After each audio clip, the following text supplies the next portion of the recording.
Assalamualaikum warahmatullahi wabarakatuh. Perkenalkan, nama saya Muhammad Nafis Sultan dengan NIM 240306052. Di sini saya akan menyelesaikan tugas dari mata kuliah Produksi Ternak Unggas dengan dosen pengampu Ibu Insinyur Tati Fidanasari SPT MP IPM. Di sini saya akan menjelaskan tentang proses sintetis kuning telur atau biasa disebut dengan yolk. Pembentukan kuning telur disebut sebagai fitologenesis dan terjadi di hati serta di ovarium. Di hati disintesis protein, lipid, dan lipoprotein, penyusun yolk yang mempengaruhi hormon, FSH, dan hormon steroid. Menjelang ovulasi, kadar FSH meningkat sehingga merangsang perkembangan folikel ovarium. Jadi, zat-zat hasil sintetis kemudian dibawa melalui darah menuju folikel.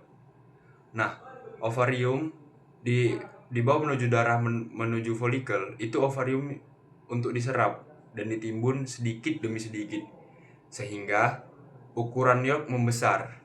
Setelah folikel matang, yolk akan mengalami ovulasi dan masuk ke invidibulum ovida untuk proses pembentukan telur selanjutnya. Nah, lalu proses sintetis putih telur atau biasa disebut dengan albumen.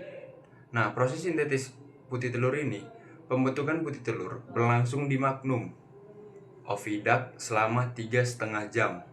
Pada bagian ini, glandula tubular dan sel goblet mensekresikan albumen kental dan encer untuk membungkus yolk.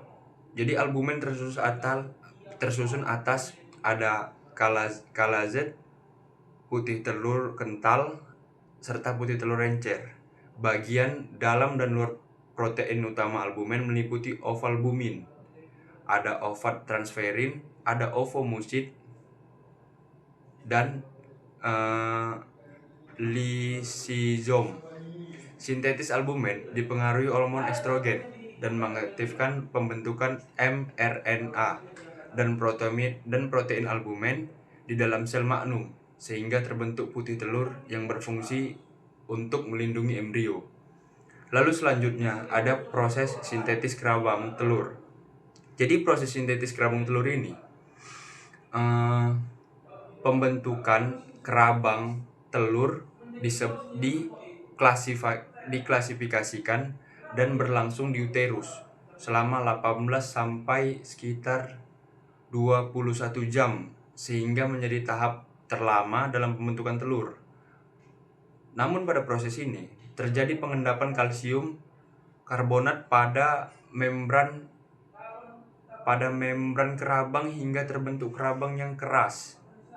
Nah, proses klasifikasi ini dipengaruhi ada vitamin D, estrogen, progesteron, dan prolaktin yang membantu metabolisme serta transport kalsium menuju uterus. Setelah kerabang selesai terbentuk, telur bergerak menuju vagina. Setelah telur bergerak menuju vagina dan telur dikeluarkan melalui kloaka dengan proses oviposisi. Nah, mungkin itu saja yang bisa saya jelaskan.